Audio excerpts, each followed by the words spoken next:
laptop, computer. So here in this video we are discuss about the types of computer according to their size. So without any delay we are going to our computer screen. So let's get started. Don't forget to subscribe the YouTube channel.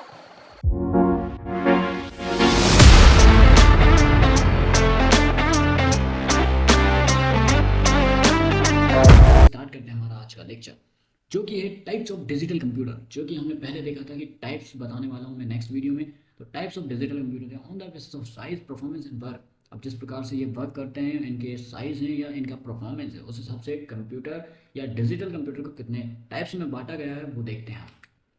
तो digital computer जो है size के basis पे 4 types में बांटे गए हैं। First micro computer, दूसरा मिनी कंप्यूटर और तीसरा होता है मेन फ्रेम और fourth one is super computer. So micro computer क्या होता है, जैसे कि उसके नाम से हमें पता चल रहा है, तो हम देखते हैं micro computer.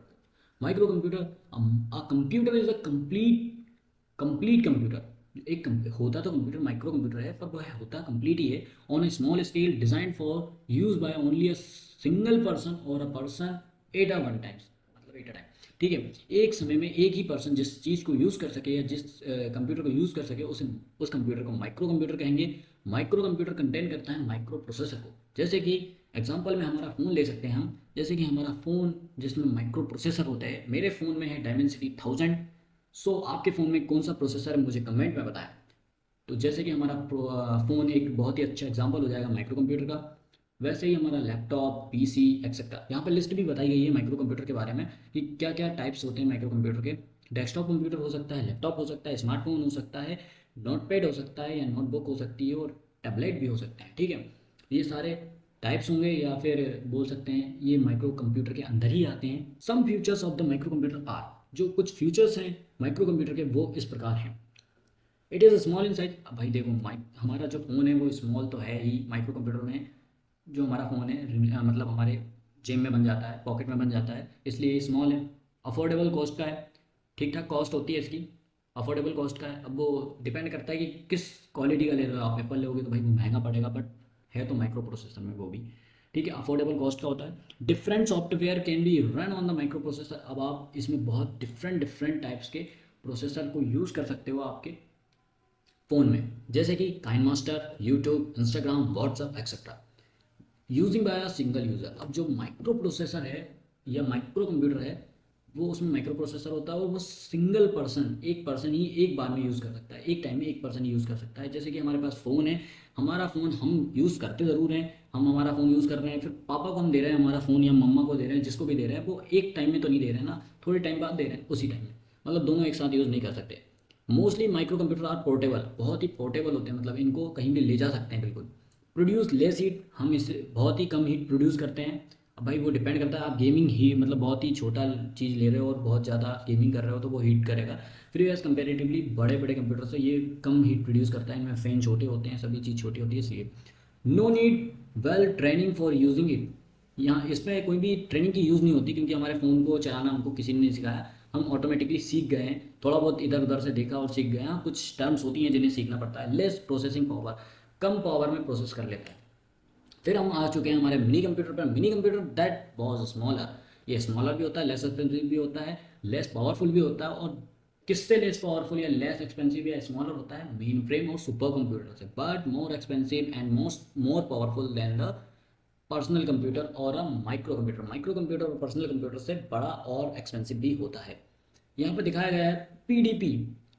PDP 8 is the first mini computer. जो पीडीपी 8 है वो फर्स्ट मिनी कंप्यूटर था, जो कि कब लॉन्च हुआ था ये तो यहाँ पे डेट मेंशन नहीं की गई। आप गूगल पे सर्च करके मुझे कमेंट करें। Mini computer examples, mini computer के कुछ एग्जांपल्स दिए हैं, जैसे कि Honeywell 200, TI 990। Mini computer can support multiple users eight a time. जो मिनी कंप्यूटर है, जहाँ पे हमारा माइक्रो कंप्यूटर सिंगल यूज़र को अपनी यूजेबिलिटी दे रहा था, या तो सिंगल यूज़र को एक बार, मतलब एक ही यूज़र को एक ही बार चलाने की अनुमति दे रहा था, वहाँ पे हमारा ये मल्टीपर्पज़ होता है। मिनी कंप्यूटर मल्टीपर्पज़ होता है, इसे होता साइज़ वही है, पर इसे मल्टी यूजर्स यूज़ कर सकते हैं एक ही समय में। और you can say that the mini computer is a multi processing system. ये इसमें मल्टी प्रोसेसिंग एक साथ हो सकती है, इसे मल्टी प्रोसेसिंग कंप्यूटर भी बोला जा सकता है। Mini computer are use to control experiments and performance information generated by the experiment. जो एक्सपेरिमेंट करते हैं हम छोटे मोटे, वो सभी इसमें कंट्रोल, इसके द्वारा ही कंट्रोल किए जा सकते हैं। ये एक पावरफुल टूल है automatic manufacturing for testing the product. अब छोटे मोटे प्रोडक्ट या किसी भी फ़ोन वगैरह या हमारे एयरबड्स एक्सेट्रा जो टेक्नोलॉजी की चीज़ें हैं उनको टेस्ट करने के लिए यूज़ किया जाता है।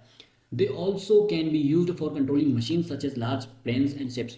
जो लार्ज प्लेन, जैसे कि हमारा एरोप्लेन हवाई जहाज उड़ रहा है हवा में, तो उसमें कुछ ना कुछ लगा है भाई, तभी तो वो नीचे सिग्नल पहुंचा पा रहा है, वरना तो वो नीचे राम नाम सत्य हो जाता उसका। तो उसमें भी ये हमारा जो है मिनी कंप्यूटर लगा होता है, शिप्स में भी लगा होता है, जिससे वो ये बहुत ही अच्छी स्पीड प्रोवाइड करा देता है हमको पहला। और एक्यूरेसी तो भाई देख, एक्यूरेसी तो देगा ही, कंप्यूटर है तो एक्यूरेसी तो बहुत ज़्यादा ज़रूरी है, एक्यूरेसी देगा। डिलीजेंस, अब आप मुझे डिलीजेंस का भी मतलब आप मुझे कमेंट में बताएंगे, ठीक है। डिलीजेंस का हिंदी मीन्स आप मुझे कमेंट में। Can perform million of task और calculation with the same consistency और एक्यूरेसी। एक ही कंसिस्टेंसी या एक सी ही कंसिस्टेंसी के साथ में हमारे सारे टास्क को पूरा कर देता है। वर्सलिटी, भाई वर्सटाइल है, बहुत सारे फंक्शंस को यूज़ कर देता है। रिलेबिलिटी, या तो विश्वसनीय बोल सकते हैं हम, या तो फिर स्ट्रेंथफुल तो है ही है। आ चुके हैं हम हमारे मेन फ्रेम कंप्यूटर पर। मेन फ्रेम कंप्यूटर क्या होता है? मेन फ्रेम कंप्यूटर एक बड़ी चीज़ में आ जाता है, जैसे कि सुपर कंप्यूटर और मेन फ्रेम कंप्यूटर में ज़्यादा अंतर तो नहीं दिखेगा आपको, फिर भी कुछ पॉइंट्स हैं जो कि हम पढ़ते हैं। Mainframe computer the centre data repository और hub in a corporation data processing centre linked to a user through less powerful devices such as work station और टर्मिनल। इसमें बात यही कही गई है कि मेन फ्रेम कंप्यूटर जो है वो सभी छोटे डेस्कटॉप या कंप्यूटर्स को एक बड़े हब या रेस्पिरेटरी सिस्टम पर जोड़ता है। मतलब जो बड़े बड़े हमारे वर्क स्टेशन होते हैं, वहाँ पे बहुत सारे वर्कर्स काम करते हैं, वो उनके सारे कंप्यूटर को डाटा वो एकदम से देने आएंगे, फिर इसमें रखेंगे, ये थोड़ा टाइम लग जाएगा। तो ये ऑटोमेटेड मतलब जुड़ा होता है, लिंक होता है, सेंट्रलाइज होता है, जिससे कि सारा डाटा वो जो भी प्रोसेस कर रहे हैं वो सारा का सारा डाटा हमारे एक कंप्यूटर में आ जाए, जो कि कहलाता है mainframe computer. The main frame computer was developed in the 1930s bye Harvard align के द्वारा पहला मेन फ्रेम कंप्यूटर 1930s में बनाया गया था। हु वॉज हार्वर्ड रिसर्चर, जो हार्वर्ड नाम दिया गया उन्हें, वो हार्वर्ड के रिसर्चर थे, शायद इसलिए दिया गया हो, या तो फिर जो भी बात है, हम तो थे नहीं तब।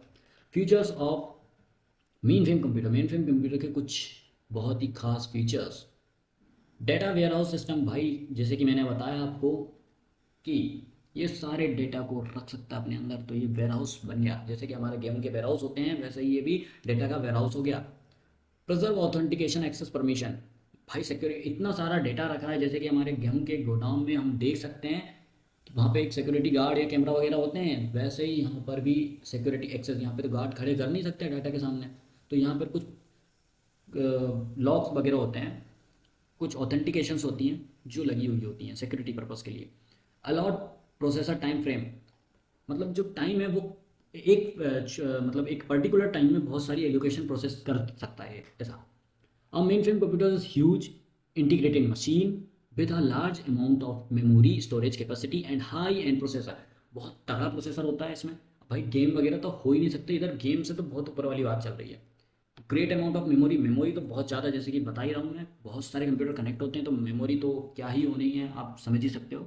और स्टोरेज कैपेसिटी वही बात है मेमोरी वाली, ठीक है। अब चलते हैं हमारे सुपर कंप्यूटर की ओर। A supercomputer is a computer that performs at or near the highest optimisation rate of computer. जो सबसे बड़ा कंप्यूटर माना जाता है वो कंप्यूटर सुपर कंप्यूटर ही माना जाता है। Traditionally, supercomputers have been used for the scientific and engineering applications that must handle massive database to the great amount of computation or both. जो हमारा सुपर कंप्यूटर है वो साइंटिफिक या इंजीनियरिंग एप्लीकेशन में उनके मतलब एक्सेस को हैंडल करने के लिए यूज़ किया जाता है। Super computer are most used for the research development purpose in the variety of area including the weather forecasting, research वगैरह। तो यहाँ पे सिंपल सी बात है, सुपर कंप्यूटर जो होता है वो रिसर्च डेवलपमेंट पर्पस में यूज़ किया जाता है किसी भी फील्ड में। जैसे कि हम वेदर फोरकास्टिंग की बात कर लो, हमारे मौसम अनुमान जैसे बोल सकते हैं ना वो। इसके बाद में रिसर्च हो रही है, किसी भी स्पेस शिप वगैरह जा रही हैं उनके रिसर्च के बारे में, टेस्टिंग किसी कंपनी की टेस्टिंग कर रहे हैं हम किसी भी चीज़ की, मिसाइल वगैरह या फिर एरोप्लेन की, उनमें यूज़ किया जाता है। और नई नई मेडिसिन बनाने में, जो developing drugs for the various diseases, जैसे कि कोरोना वायरस के लिए डिसीज़ के लिए हमने जो इंजेक्शन बनाए थे, कोविड शील्ड बनाई थी, वो भी इसी से टेस्ट की गई थी। अब कौन सा वो सुपर कंप्यूटर था वो तो मुझे आइडिया नहीं है, फिर भी की इसी में गई थी। CDC 6600 released in 1964 in sometime considered as the first. ऐसे तो फर्स्ट बताना मुश्किल है गूगल के लिए भी और मेरे लिए भी, क्योंकि जो CDC या फिर अलग अलग देशों में अलग अलग डेट को ये लॉन्च हुए थे, तो फर्स्ट उनके हिसाब से वो है, इनके हिसाब से ये इस टाइप से। बट CDC 6600 को रिलीज़ किया गया था 1964 में, और इसे हम फर्स्ट सुपर कंप्यूटर मानते हैं। Features of the super computer are the super computer allows multiple user to access super computing at the same time. अब ये भैया देखो, मल्टी प्रोसेसर या मल्टी प्रोसेसर तो लगे होते ही यहाँ पे, तो मल्टीपल यूजर यूज़ कर सकते हैं। It is very high storage capacity, जो मेन फ्रेम में थी उससे भी डबल और ज़्यादा कैपेसिटी होती है यहाँ पे। The computer can handle application that requires real time processing. जो कंप्यूटर एप्लीकेशन हैंडल करता है वो रियल टाइम प्रोसेसिंग पर ही चलती रहती है, मतलब बहुत तेज प्रोसेसिंग होती है भाई इसकी तो तगड़ी वाली। This computer can support the high computation speeds of CPU। यहाँ पे जो CPU लगे होते हैं वो तो भाई आदमी से भी बड़े लगे होते हैं, जहाँ पे देख रहे हो दद्दा भी छोटे पड़ गए हमारे यहाँ पे खड़े। ठीक है, आज के लेक्चर में इतना ही, फिर मिलते हैं हम हमारी नेक्स्ट वीडियो में, जो कि होने वाली है वर्किंग पर।